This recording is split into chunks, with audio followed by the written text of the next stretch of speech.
sprinting, jumping, throwing are the markers of a healthy, complete body at any age. There's an entire system that is built off this musculoskeletal system, but it's the myofascial system that uses bones for leverage and fascia for connective tissue density and elastic movement that creates effortless motion for walking, for running, for sprinting, for any repetitive plyometric movement. Your body, your mind is plastic until the day you die. But the second you stop giving it a reason to, both physically and behaviors that cause stimulus to respond in your body, and a spiritual worldview that gives you something to align with and something meaning to show up for and the reason to wake up tomorrow, you have to have both of those. Welcome to the 40 Plus Fitness Podcast, the largest and longest running health and fitness podcast dedicated to people over 40. Whether you're looking to lose weight, get stronger, or improve your health and age better, this podcast is for you. I'm your host, Coach Allan, an online health and fitness coach and author of The Wellness Roadmap. Each week, we dive into practical tips, expert advice, and inspiring stories to help you take control of your health and fitness. If you're ready to look, feel, and perform your best, no matter your age, this podcast is the perfect place to start. Let's get you on the path to a healthier, fitter, and more energetic version of yourself.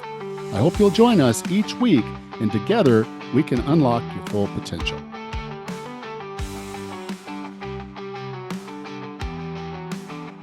Hello, and welcome to another episode of the 40 Plus Fitness Podcast. I'm your host, Coach Allan. I'm really glad that you're here. We're going to have a really good conversation. I'm having on Graham Tuttle, and his book is called Born to Sprint, but honestly, we're not really going to talk about sprinting because Graham's real thing is just making you athletic and healthy. And for him, that's the key to life. And he really wants to make sure he's spreading the word on that. So I know you're going to enjoy that. But if you do enjoy this podcast, and particularly this episode, it would really mean a lot to me if you would go and leave a rating and review. So wherever you're listening to this, it's on an app somewhere.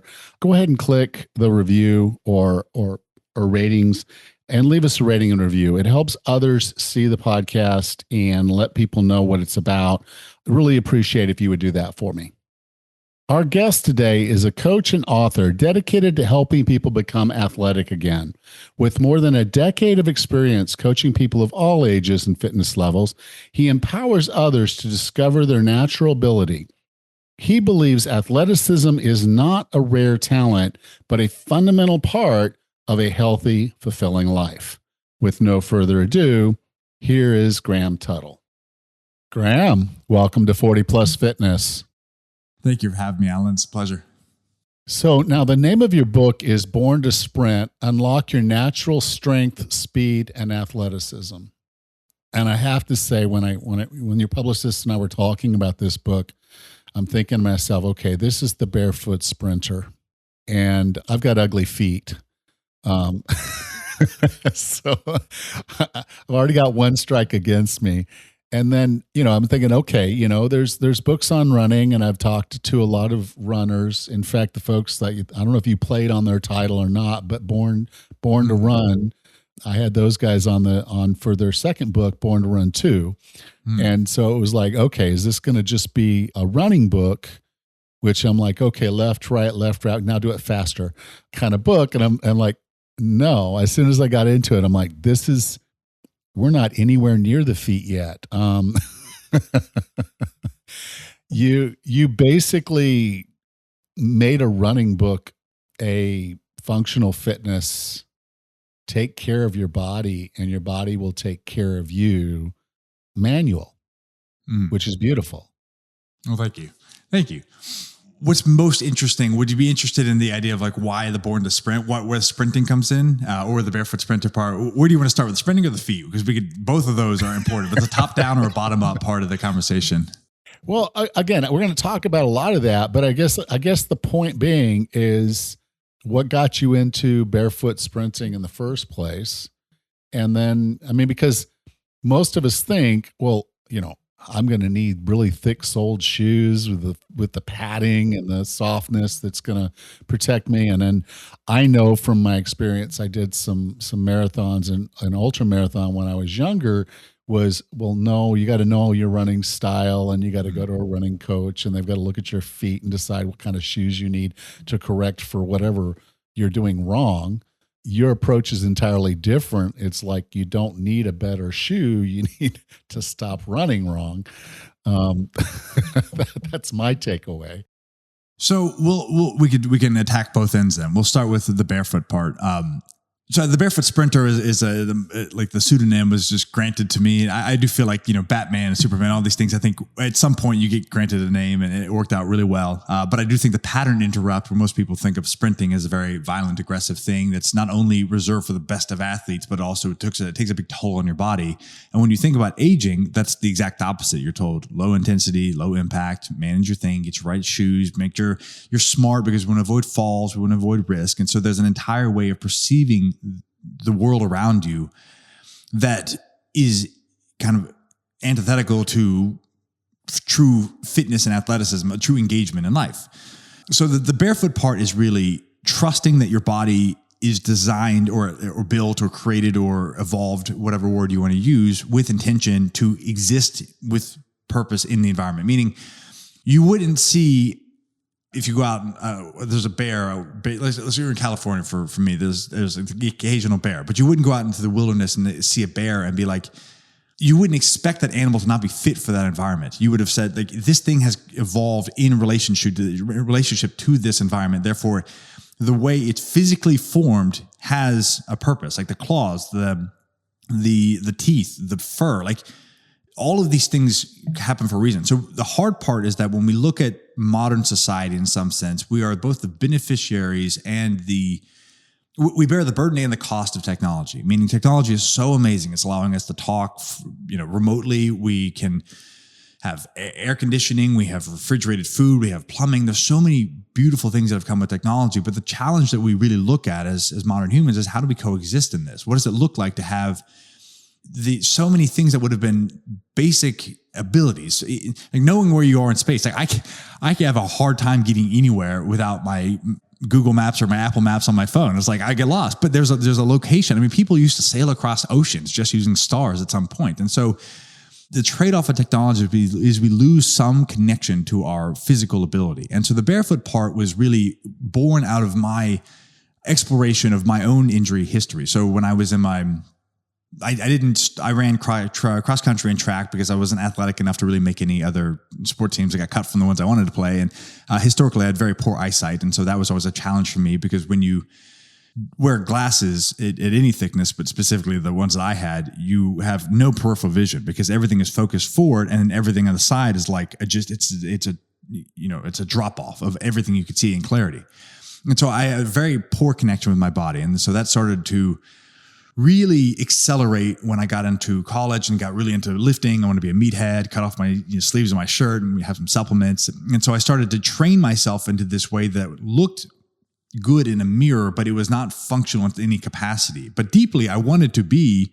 I would see athletes and I would see these young kids I get to work with, and they'd move so fluidly, and my body didn't feel that way. I felt awkward and uncoordinated, which was an emotional experience, but then my joints felt achy. My knees hurt, my ankles hurt. I had some old sprains. I'd already dislocated a shoulder and had some ankle sprains and back injuries at this point. And I'm in my early to mid 20s, and I'm like, I don't know what fitness over 40 feels like, but I feel like I'm there already.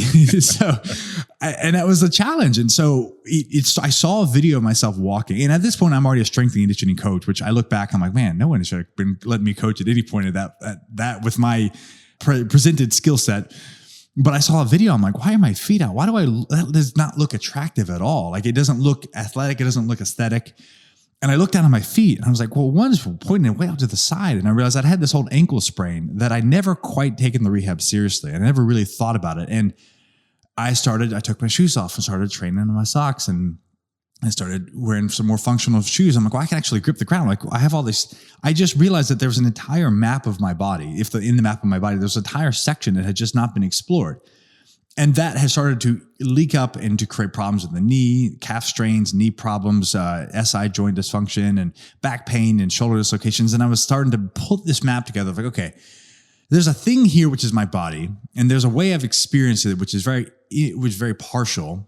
And so by taking away some of the things that mute and blunt the feedback I get from the world around me, I'm actually able to feel it. I'm getting stronger. And I think that's the whole, ethos of strength training is like what you engage with actually makes you better and stronger and more capable. And so the barefoot part really started from that sense of like, okay, the more of my body I can use and engage, and that means examining old injuries, old compensations, stiffnesses, little aches and pains, and treating my pain as though it has meaning and there's an intention to it, that my body's telling me something with a constructive message, something good happens. And not only do I actually feel better, I become more athletic, I become more capable, my body, and you look good too. I mean, that's the cherry on top is that, you look healthy and capable. So that's the barefoot part. So I'll pause there. Does that all track? Yeah. It's funny because I remember, as you're saying that, I remember back to when I was doing CrossFit, and we had a guy who he would program the strength session, and then he would program the actual Metcon. And so everybody would do their squats and they'd be wearing one set of shoes, and then it was time for the Metcon and they're changing shoes.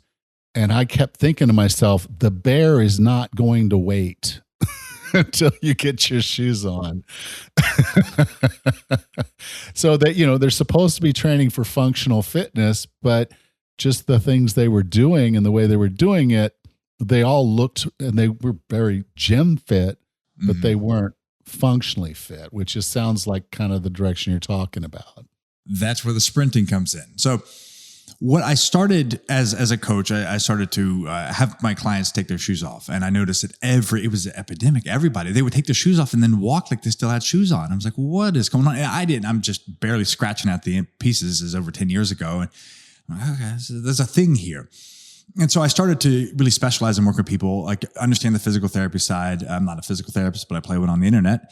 And I started to pull some of these pieces together. I'm like, okay, there's some exercises, this works. You can start to help people. Because I was talking to a coach recently. He's asking, like, how do you pick up clients? I was like, well, I just realized that the best intro question was like, what hurts in your body? Because everybody had pain. Everybody had some story. Something is always going on. And that gave me an immediate inroad to how I get hundreds and thousands of reps of people just asking this question, helping them work through it. And so I started to sell. Eventually, I was able to transition to do some online work and communicate some of this message through programs and through educational content. And you started to see, okay, well, I'm helping people get out of pain. And they're like better, but it's not like going where I would hope. Meaning they would come and say, I have had this plantar fasciitis. It's like 97% better. And I'm like, well, 97%. First off, how are you getting that number? But second, I was like, you can get stuck in the corrective trap, which is this, you have a small set of isolated exercises, and you've now officially taken the beautiful thing of your body and broken it into all these pieces. And it's, I can move my arm to 14 degrees of flexion, and my shoulder can rotate internally and my toes can flex. And I kind of started to realize that the way we've thought about this is fallen into the medical insurance complex, which is everything has to be quantified, put into a spreadsheet, be able to justify how much we should be able to, a provider, so a physical therapist or a orthopedic surgeon, what's our payout for them? How many sessions should we expect this? What product can we sell them? What surgery can we put them through?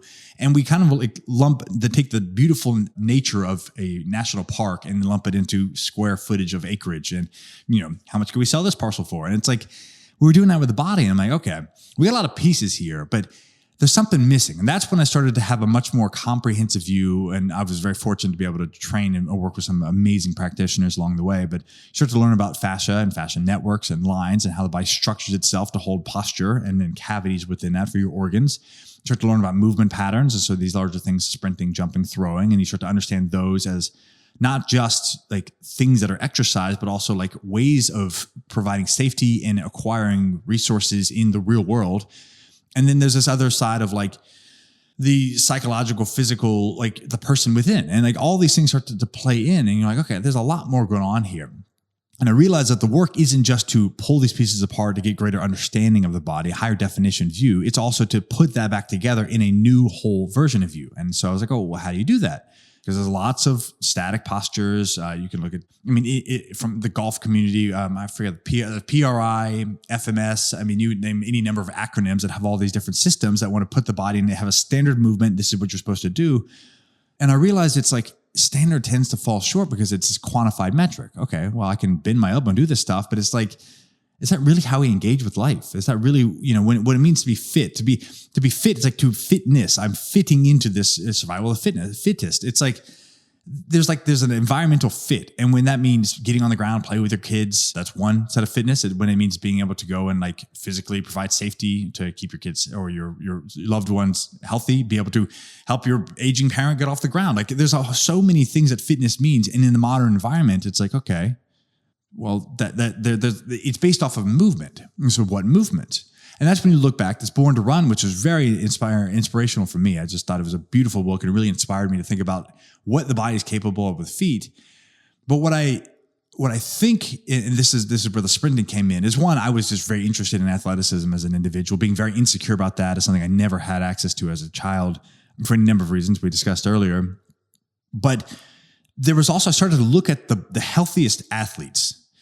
And unfortunately, you look at the endurance running community, and they're healthy in some regards, like a good VO2 max. But I would start to spend time with these guys and these men and women, and there's a lot of Achilles tendonitis, there's patellar tendonitis, there's a lot of achy joints, and they're really beat up, and they can go and do Strava numbers that look good, but and the CrossFitters, and the bodybuilders, everyone have their own issues. And I'm like, okay, where are these like kind of fluid athletic people that play basketball and they can go sprint and jump? And I'm like, starting to look at track athletes. I'm like, there's something there. There's this like natural kind of like a leopard or a lion walking. There's just there's this confidence. And I'm like, okay, there's a thing here. And I started to think as I wrote this book, what are the basic things we need to survive? And it's like, okay, there's, we talk about the endurance hunting. And I think that's one of the Born to Sprint things that got brought up. I was like, oh, we chase people down. But I realized that endurance hunting is an offensive tactic. There's so much logistics. You have to be able to understand the territory beyond what you can see. You have to deal with, okay, we have to carry this thing back. We have to be able to communicate as a group. We have to be able to carry weapons. We have to have water. What if someone gets injured? There's a lot of intelligence that's required to do that. And long before you're doing that, we're thinking guerrilla warfare. We're going to run out as a group, yell really loud, throw some rocks to scare off the prey that's eating whatever it is. And we're going to, hack off a piece of the dead animal and run back. So it's sprint, grab, carry, smash, climb. It's a lot messier. It's a lot more guttural. And I think once you start to realize it, the way the body is formed, these fascial networks that form muscle encasements that then stretch and condense to form tendons that bounce off the bone, that also then wrap around the bone, that everything shapes. This is why impact is so important, is everything in your body is shaping based off of physical jolting, so to speak. It's creating this electrical stimuli that is telling your body where load's happening, where it's not happening. It's signaling to your bones that, hey, we're under real stress. Like things that impact your bones, impact your memory. It literally turns your brain on. And there's the osteocalcium, which is your bones are a hormonally active part of the body. And when they bend and move, they send the signals to the bone of like, hey, we're doing things that matter. Pay attention, remember this, and get your hormones up. Your body, your muscle mass, your body composition, your memory, because we're literally getting an outside signal that our body is being used for something. And that's when aging really happens, when you stop giving a signal that you're actually part of something. And so you start to see this as like a very athletic, very aggressive way that we would have existed in the world. And even though we've lost some of the hair, we've gotten a little bit more upright and a little bit more civil with how we communicate, the tissue that we formed with it still exists. So the basic framework of our body needs that stimulus first. We need a strong defense before we can think about an offense. We need to be able to run and sprint and flee and carry and hold our babies and get up the tree to get away from something as fast as we can before we even get enough calories, enough time, enough generations to think, I bet if I chase that animal down. It's like, that's such a high level complex thinking. And so the goal of this is to think, if you can sprint, you got a lot of stuff going right, because you can also jump, you can move your arms, you can rotate your torso. It's single leg bounding one leg after the other. It's handling impact. There's a full expression. You're not inhibited. You're not in pain. So sprinting, jumping, throwing are the markers of a healthy, complete body at any age. And I think you've seen some of these people that are 80 doing the 14.81, 100 meter second, 100 meter sprints. Like, we can do this for life. And not only can we have to age well. So that's where the sprinting came in. And so the combination of you feel the ground by removing the things that buffer all of this impact, and you start to trust your body and expose yourself to stress to become stronger by the barefoot, start to feel and to be present in yourself with nothing else. And then you layer on a set of movements that connects you to the reality of what our ancestors have experienced for who knows. And that completes as a really whole human, a mentally, emotionally, spiritually healthy individual, physically as well. Yeah. Well, one of the things that you got into just a minute ago, and I want to dig a little deeper on this because I think it's one of those. I'm not going to say it's a myth because for a lot of people, if you have bad movement pattern, impact might not be the best thing for you initially. But impact, the importance of impact, and I had always thought of impact as having kind of a two-sided thing. Is number one, when we're impacting the ground, like doing something like plyometrics, that's stopping your body like that. That's building tremendous strength, particularly in the tendons. But the other side of it is that our whole body with the lymph system, we need skeletal muscle to move and contract, and that bouncing, that movement to actually move toxins out of our body. So I've always thought of it in the terms of, okay, this is by bounding or jumping or running, you're actually helping your body function, but it goes deeper than that, right?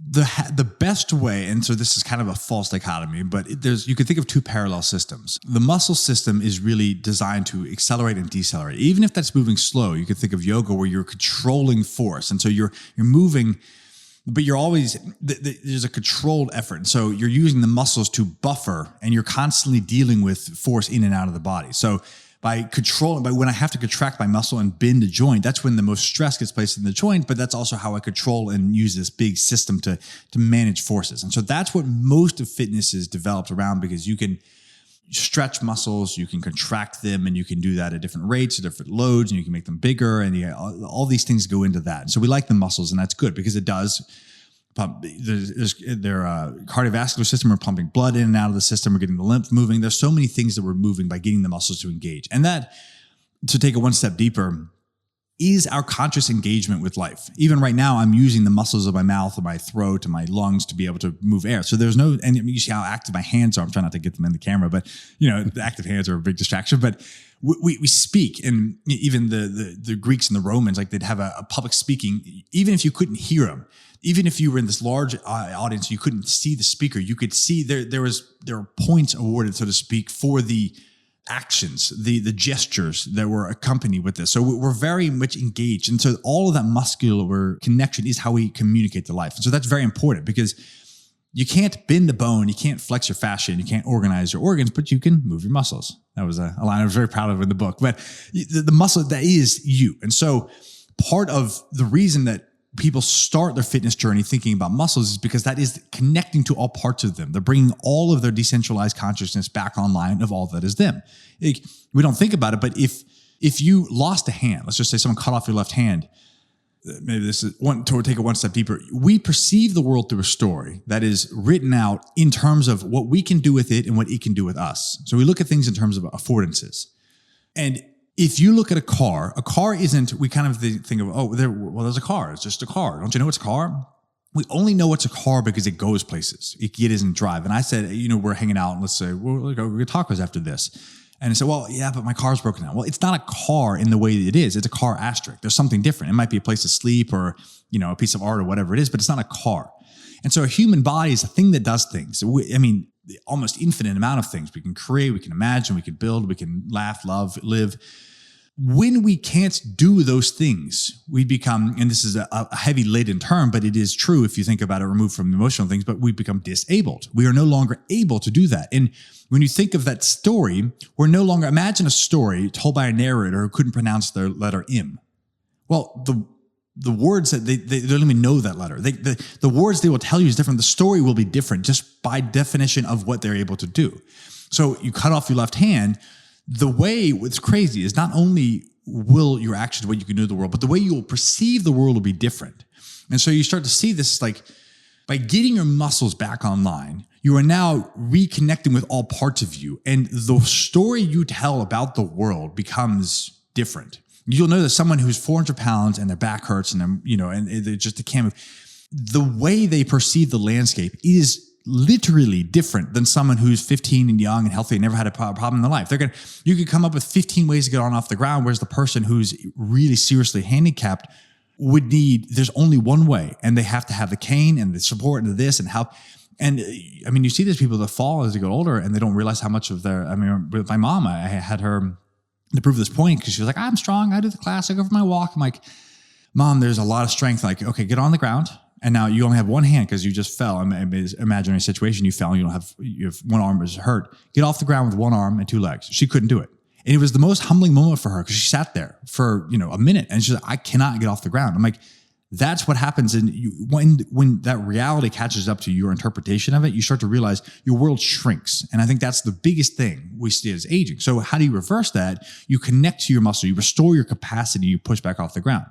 That gets you so far, which is amazing, because now you can do things like endurance running, or you get the right shoes. You can cycle, you can do low impact exercises, you can do yoga, you can stretch, you go for walks, you can do gardening. Your life comes back. And what I want to encourage people, which is why the Born to Sprint is really a deeper call than just the Born to Run, is that there's an entirely different system that is a parallel system, works together, but it needs impact, speed, and force to actually come online. And that is your connective tissue and your bones. So your bones bend and they release it's called piezoelectric shocks, which are basically enough of a bend that creates the atoms get smashed and it creates a positive charge on one side, negative charge on the other side. One of those signals to build bone, one of them signals to break it down. That's exactly how we start to signal where stress is being laden on these tissues, and it starts to form in the bone's shape based on what you do. So around that bone, so bones are basically like mineral chalk sticks. They're wrapped up in this very dense layer of leather. Like you can think of if you've ever seen a bone before you cook it, like make a bone marrow or something like that. It's like this kind of leathery, gooey almost substance on the outside. That's fascia. It's called the periosteum.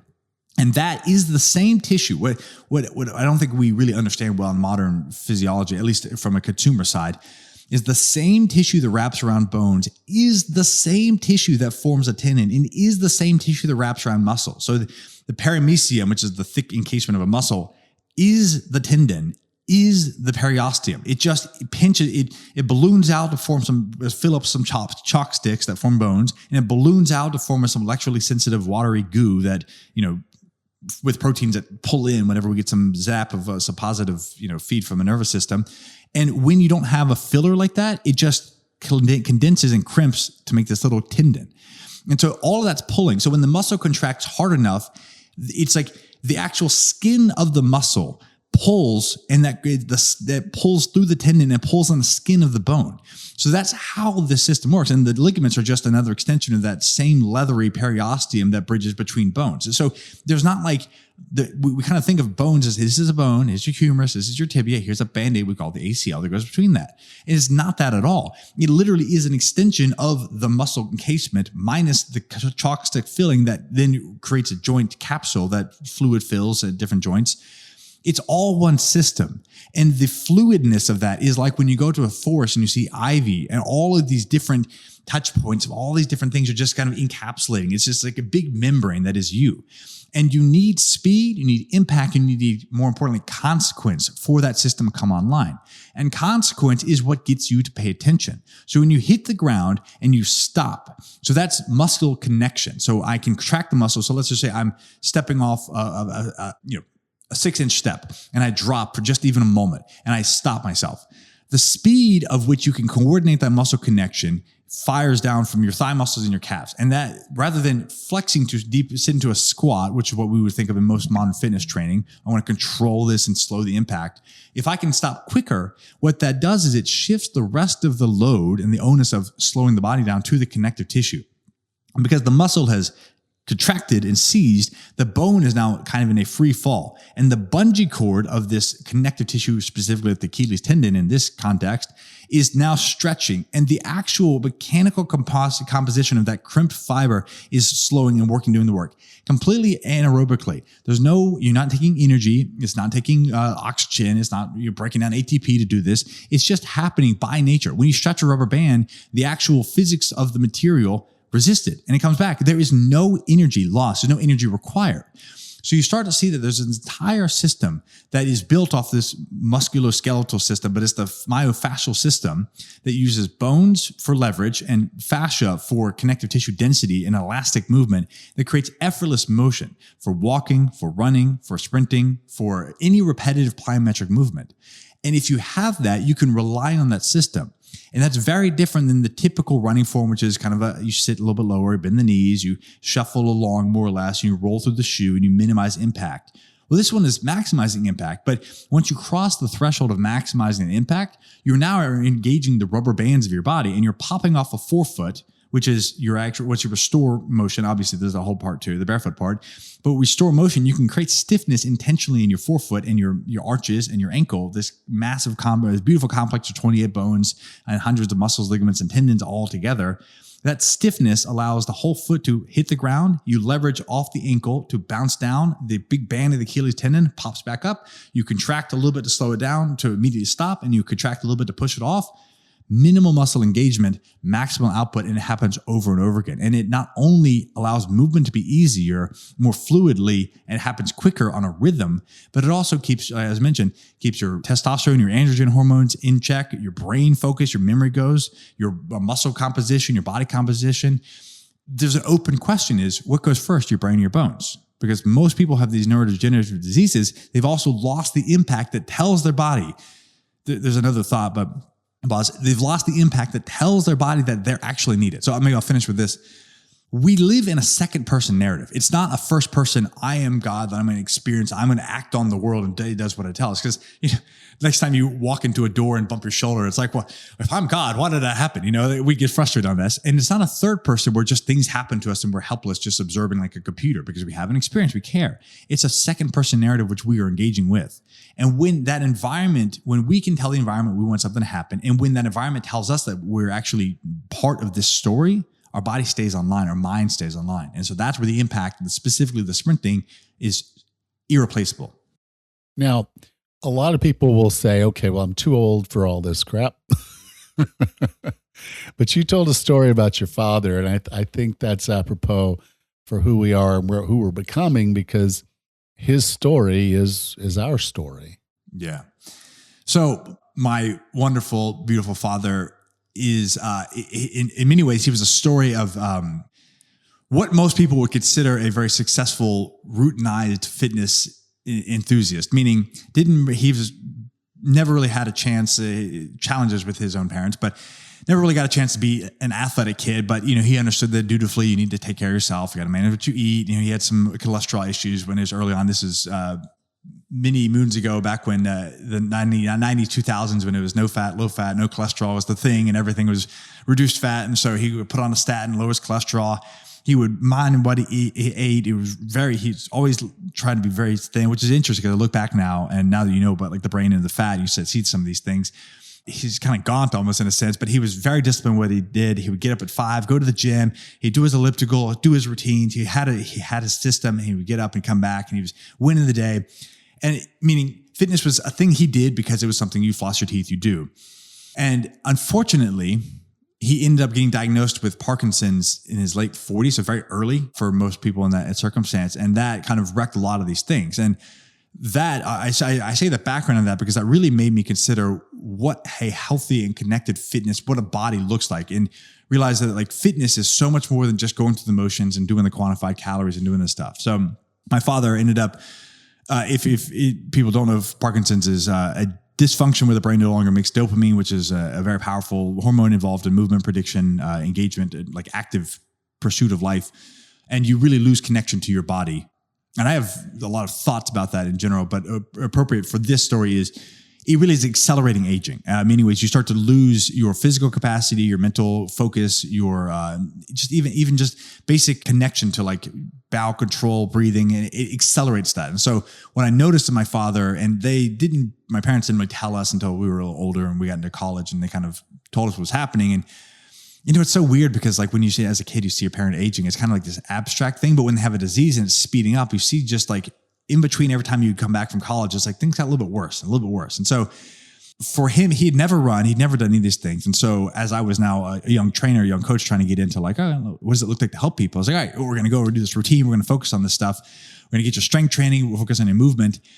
And the beautiful thing is that my father, never having run, never having done really in this like an active athletic pursuit of this stuff, having had the challenge of Parkinson's, having this accelerated aging, his body's really falling apart.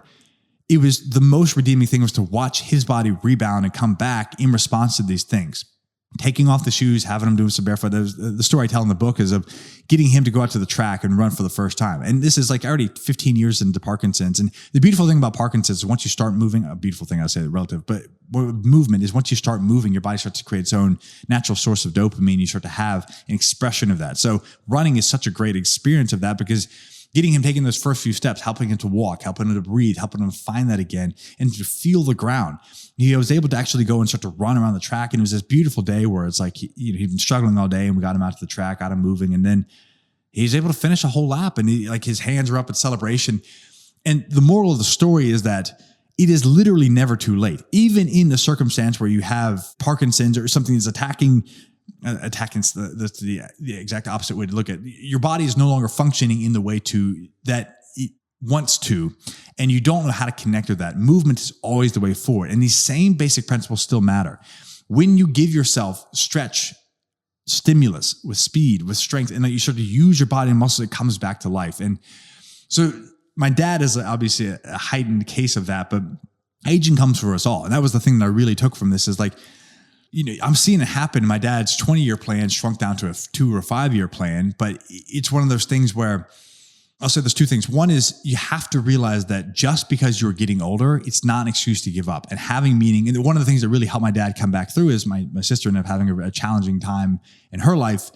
And I had to call my dad like, Dad, you're still dad. You still need to show up. You still have a reason. And I think when we start to lose the meaning and the purpose and where we actually belong in our life, because, well, my kids are old and they're out of school and I could putz around the garden and do whatever. But like, no, there is, and even if it's not your immediate family, like there is a world around you that is in need of eldership, in need of leaders. And you cannot do that if you are so physically limited that you can't have the energy to go and engage with the tough things of life. We need people that are older that can take themselves seriously by taking their physical life seriously. And it starts with your personal movement practice. And so seeing my dad physically come back together with some movement was good, but what really tied it together was having this emotional tie-in of like, oh, I have a role that I need. I can't just go wither up and die somewhere. And so when I tell this story about aging, it's like you're never too old. Your body, your mind is plastic until the day you die.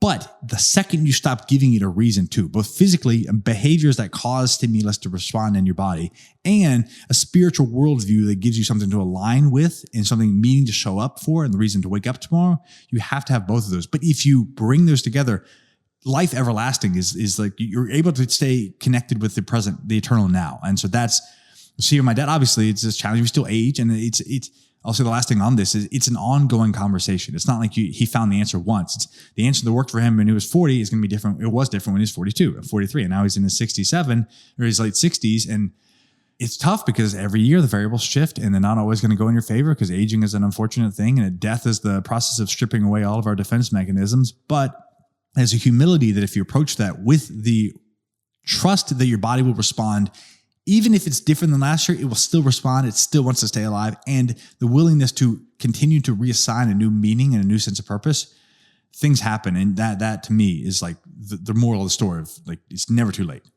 Yeah.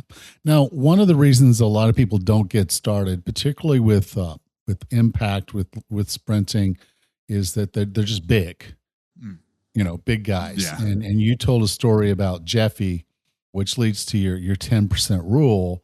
Could you tell us about Jeffy? And obviously when you first started working with him, he was not a sprinter, not even close, but you helped him change that. So Jeffy his real name was Jeffrey, but Jeffy, because sometimes he worked at a corporate job and his life, he spent, you could tell there's a level. So I wanted to just have a relationship where it's like, it's not so serious. We can just have fun. You can let go of some of these things. He was a former smoker and by the time we started working together, he'd already stopped. And so I knew he had a tremendous amount of willpower to cut that cold turkey because that's not easy.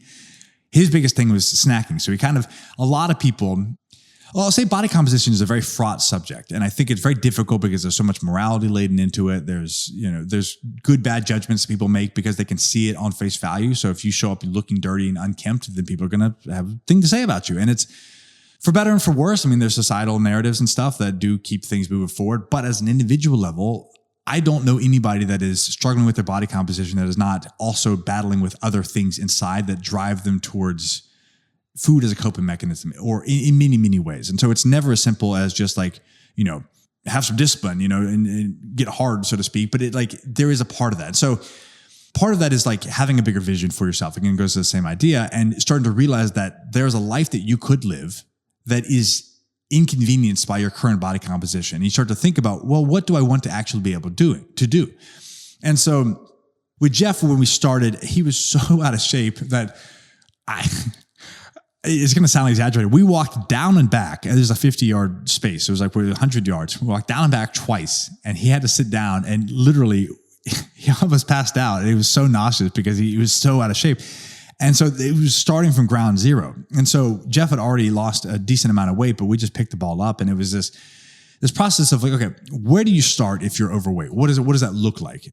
And I think there's a level of humility required to say that, okay, not only is my muscle system, is my body calibrated to something that if I amplify the forces multiple times, it's just not a smart thing, but I also I have lost the connection, the coordination to handle speed. So the beautiful thing about athleticism is there's a lot of games you can play. And so this is what I think pickleball, for many reasons, has gotten to be really popular, especially in an aging community, because it's like, oh, this is accessible. I can kind of do these kind of things. So the first and most important thing is you find the thing that gets people bought in on what they're trying to do, and meaning to move again, to feel light, to feel free. And so getting on and off the ground and doing these things, because ultimately the decision to lose weight is just a lifestyle decision. You change what you put in your body, what your surroundings are, your environments, your relationships. You have to change your self-talk. You have to change the way you perceive the world.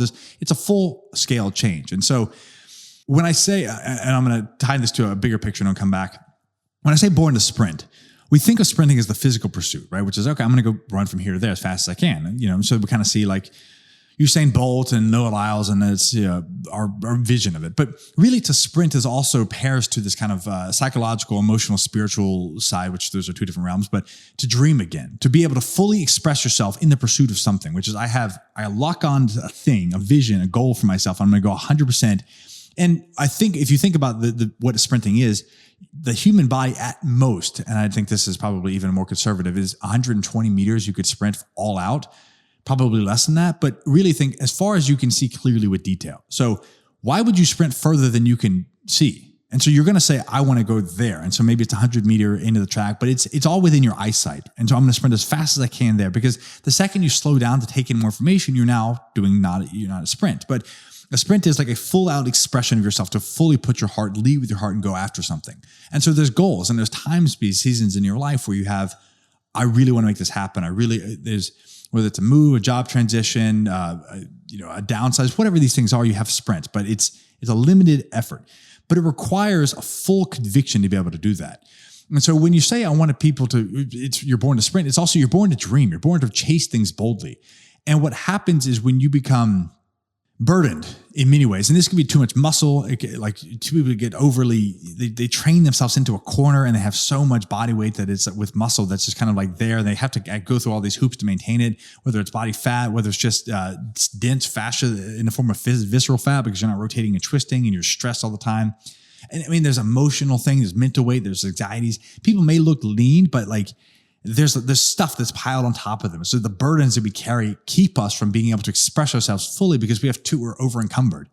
And so with Jeff and anybody I talk to in these circumstances, it's first started to realize that there's a different future that's possible for you, but it's always a process of letting go. And it's so different.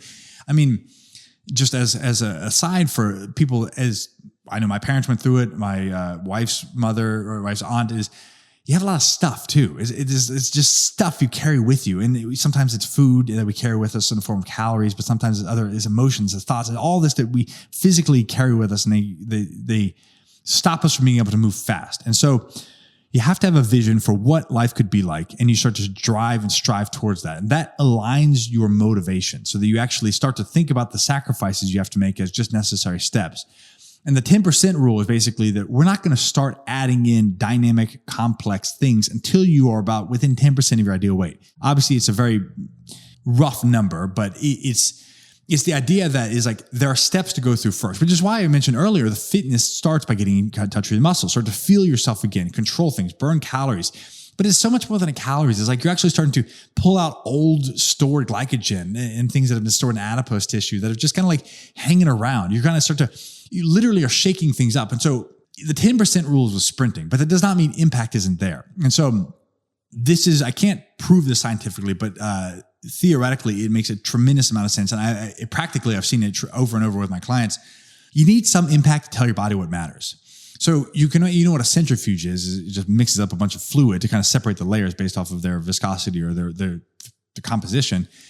Impact does that for you. Exercise does that for you. Anything that gets you moving enough and sweating. And at first, if you're really out of shape, it's not going to take much, a walk and you're going to be out of breath. But that's getting all the carbon dioxide and the bicarbonate moving in your body and starting to shake things up inside. And so the layers, when you can go from a walk, and that's a little easier, then you can walk faster. That's easier. Then you can hop in place and you don't have to leave the ground. You can just bounce up and down. You get on a rebounder with a trampoline.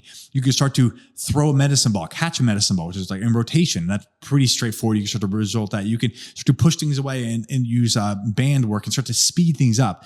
And the more you can add in this impact, you're literally, the way I visualize this is you're taking this entire musculoskeletal fascial system, which I mentioned earlier, periosteum, perimysium, tendons, ligaments. And then there's the subcutaneous fascia, which is this adipose tissue, which is kind of like you have, packing material that gets shoved into every single crevice. And so like, if you imagine you have so much money, you're stuffing it into the walls and you're stuffing it in the mattress and stuffing it under the couch. And so by shaking it, you're like picking the couch up and shaking it. And the couch will stay intact, but all the stuff that's not the couch kind of dissociates and starts to become, okay, the body can say that when I go and hit impact, my bone moves, my muscle contracts, my tendons stretch, but there's this other thing that kind of hangs on. And I don't know how to scientifically validate that, so to speak, and show you the study. But theoretically, I think that visual is so important because we as visual creatures move along a story. And if you can visualize it, you're literally shaking the fat, so to speak, the unnecessary energy that's stored for you. You're shaking this to separate it. Because if you're going to a house of someone you're trying to, when I moved my parents out of their house, it's so much stuff. It was my childhood home. They had stuff from our kids, their childhoods, their parents, their work. And it's like, you have to organize it all. You have to sort it. You have to pull it, put this stuff over here. We can get rid of that. These are all vinyls. We'll keep that. These are dad's guitars. We love those. This is what he wants to be able to take with him. You sort and you organize your body with movement. And the impact is what shakes it up and jars it. And then slowly you can start to say, okay, we're going to push this and it's going to go. You breathe it out and magic seems to happen. So the moral, to wrap it all up, the moral is that if you are heavier than you need to be, understand that the greatest enemy is going to be the comparison of some aspirational thing of someone else. It's just starting to realize that I am heavier than I would like to be. I would like this to change. And these are the things I want to have be true for me in the future. And then you start to sort that out with impact and movement, and it shakes your body up, and you will feel right going from a walk to a little bit of a jog, to a little bit of a stride, to a hopping rope, and to stepping and jumping and landing and all these things that are necessary. But you will progress through that so quickly if you just focus the next step at a time, as opposed to saying, well, I could never sprint, so it's ridiculous to even think of that as an end goal. It's like, well, no, you can't sprint now, but you could take a step. You could practice moving, speeding up your action, and that will create the road towards the end result you want. Yeah. Now, so someone decides, okay, I like what I'm hearing, and I do want to get more athletic. I want to get more functional, and I want these things in my life, and I want to get this all sorted. Where do they start? Taking the shoes off. I think that's the barefoot part too. So I think even though it's Born to Sprint, the book progresses you. There's a few stories at the beginning, which basically talk through some experiences I've had, clients have had, just kind of like personalize the whole experience and give you some aspirational things. Like, there's some possible things. There's a whole chapter on physiology, which basically breaks down just in simple terms that your body is very malleable, adaptable, and it will respond to what you do. Then there's a whole chapter of breaking into these pieces. And as much as I may be critical of the idea of like dissociating things into like your elbow can move like this and your shoulder can move like this, that is part of pulling things apart to kind of sort these pieces out. Then you start with that. There's mobilizations to start to look at, okay, can I move my toes? Can I move my feet? Can I engage and just feel my knees? Can I just bring awareness back to my body? Then you start to piece these together by understanding a little bit of the fascial lines and this tissue chains, myofascial slings, different names for them, but basically they're patterns upon which the body organizes. So it's why when you reach down to touch your toes and you tuck your head and you straighten your legs, each one of those steps increases the stretch because there's long chains of connective tissue that form movement patterns and they make it easy to transfer force. Like a highway system makes it easier to go from one city to the other than having a bunch of back roads. But you have to connect the muscles, move, push, pull. You have to work with your body, like kneading dough, to really get that stuff to start to engage again and function and flow well. But that's where you start, is like pulling these pieces together.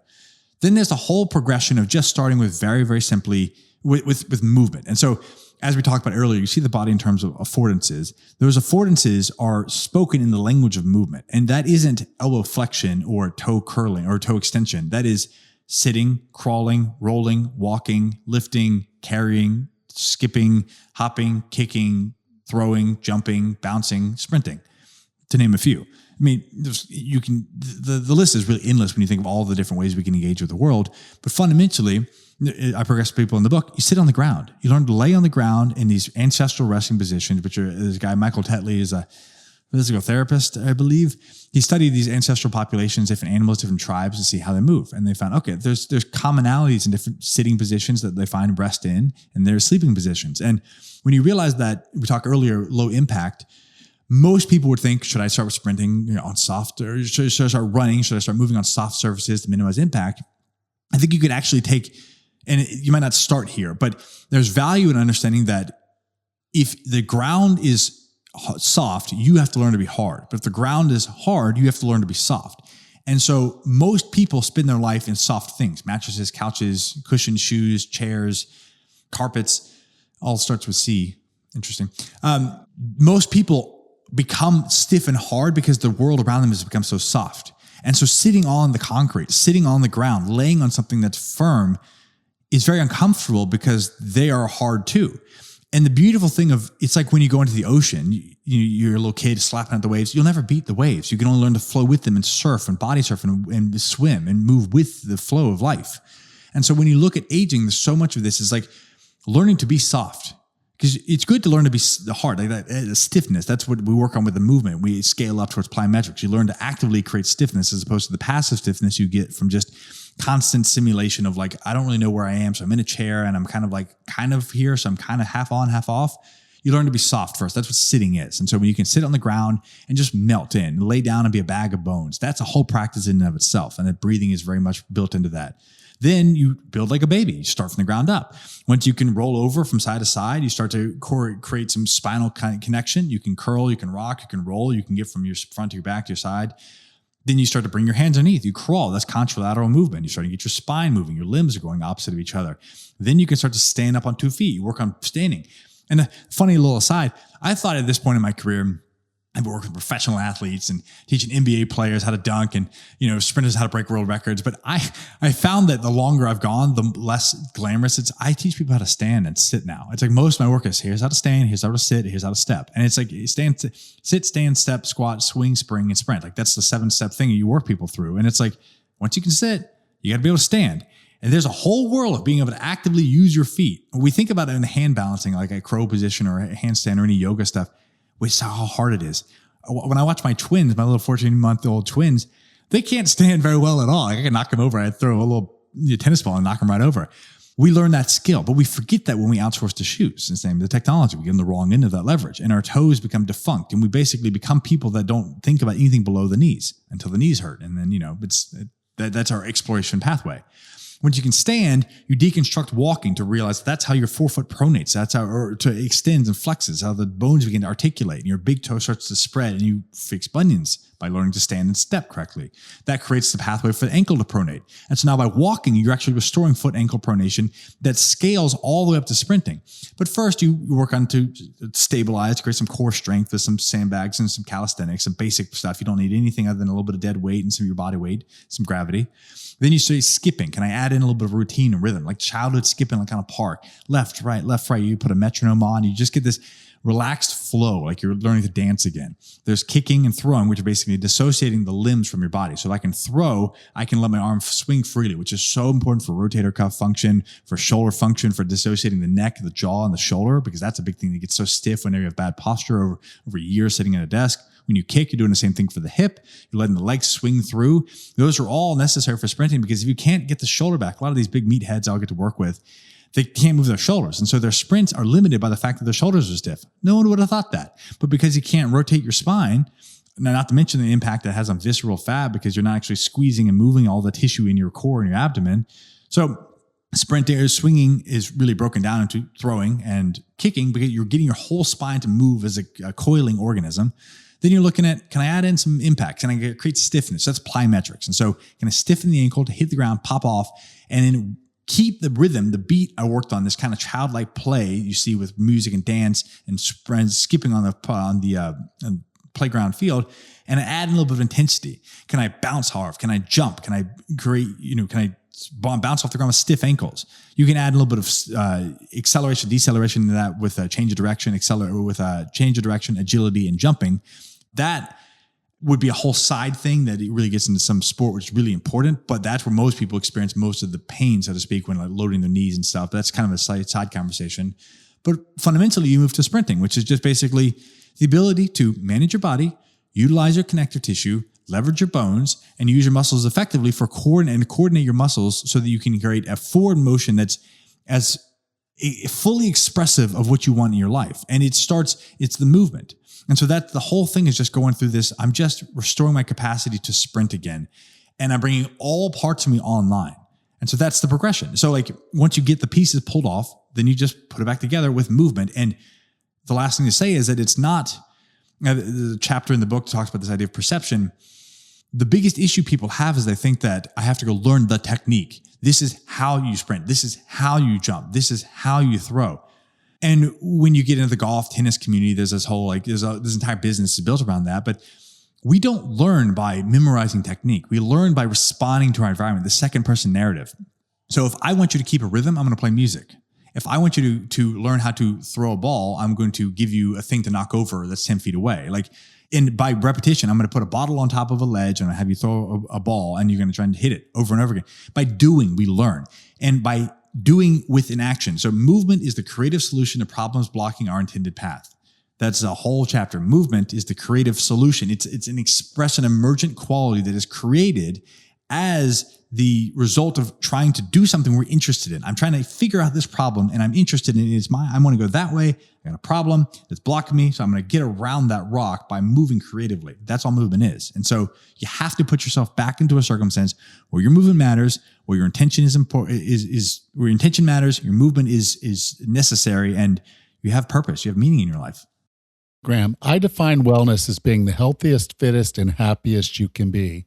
What are 3 strategies or tactics to get and stay well? Have a top-down story, which is the thing that motivates you, a worldview that's meaningful and purposeful for you to get up and get after something every day. Have the behaviors that are associated with that, meaning the small micro actions you take in your exercise, your diet routine, and have an environment that supports that, meaning a community, people around you. So understand those 3 things are going to, you will be the result of that. And once you start to think about those, then it's straightforward. Awesome.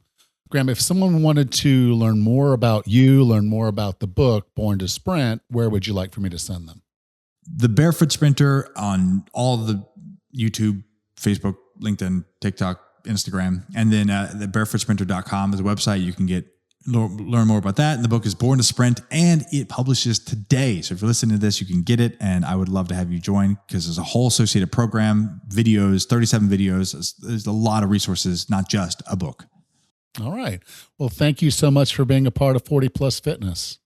Thank you for having me. It's a pleasure's been all mine. Next time on the 40 Plus Fitness podcast, we discuss the health span lifespan gap, what it means to you, and what you can do about it. Until then, have a happy and healthy week.